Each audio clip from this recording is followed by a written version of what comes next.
क्या आप जानते हैं धनिया का तेल कितना लाभदायक होता है? चलिए जानते हैं। Fact number 1।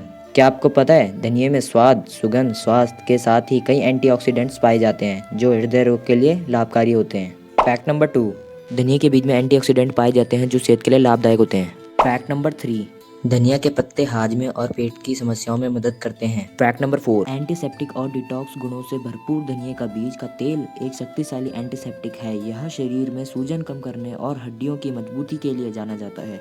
यह गुर्दों और लीवर को स्वस्थ रखने में मदद करता है।